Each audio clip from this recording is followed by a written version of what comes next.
Sam Rayburn Reservoir, a giant of a lake deep in the piney woods of East Texas. We're here with Clark to meet with an old friend, Strike King's Phil Marks, and he's here to show us the Strike King swinging sugar buzz. If you don't know this rascal, this is Clark Wendlandt. I've been buddies with Clark for 30 years. We fished together back in college at Texas A&M. He and I have spent time in the boat together, but it's been 25 or 30 years. I've gone off and fished, professional tournaments. He's been in the industry the whole time, helping Strike King and basically making bait. So Phil, what's your thought process on it when you're thinking buzz bait? This is a pretty short bait. This isn't a really, really long bait. I kind of like that personally when I'm thinking about a buzz bait. What's your thoughts on that? Well, this bait, there's a lot of stuff going on with this bait. We had a hole in our line. We had a lot of requests for a bait a head knocking bait where you get a clacker type deal.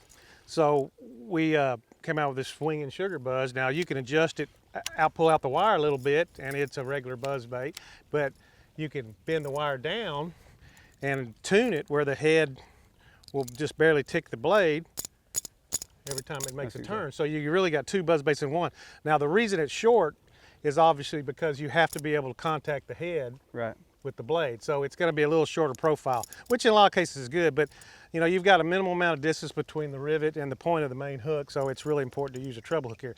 A trailer. The other thing is you see it's a free swinging hook. So when you hook one, the fish is fighting. He doesn't get leverage to shake the bait out. Absolutely. So there's three real big keys involved with this bait. I think it's going to be a super bait. Let's see what happens. Oh, that's what I'm talking about, bud. Don't even get up and get a bite. I heard him. I feel like a regular old polyger just sitting down, swinging my sugar buzz. How about them apples, boys? Got him on both hooks.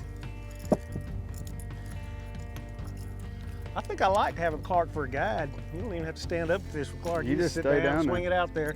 One of the great things that I've noticed about Strike King and how they come across all the great baits that they do is they are very, very good. They are fishermen and they listen to fishermen. And they listen to the best fishermen in the world. And when one of those fishermen says, hey, we need something that does this, or I think something like this might work, they listen to them. And then they come up with a design on that bait that's absolutely flawless. And that bait helps us catch a lot more fish. He did it like a big one. But he's not, I don't think.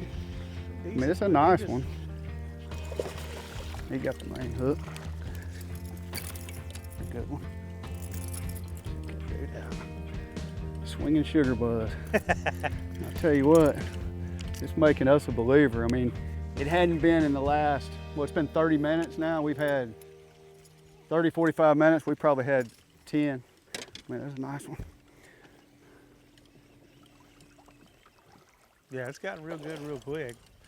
That's fun right there. That bait came over just a little clump, and a lot of times what we're seeing is there's these little sand spots, and there's, you can kind of see the little sand. It's where it's broken up. When we've been in just solid matted grass, it hadn't been that good, but you get that little broken look, that's where it's money.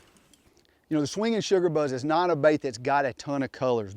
In buzz baits, the colors that I like the best and what we've decided to go with in this bait is white, chartreuse, black, and we've got one shad looking color. That's really all you need. It's the action of that bait that draws them to it.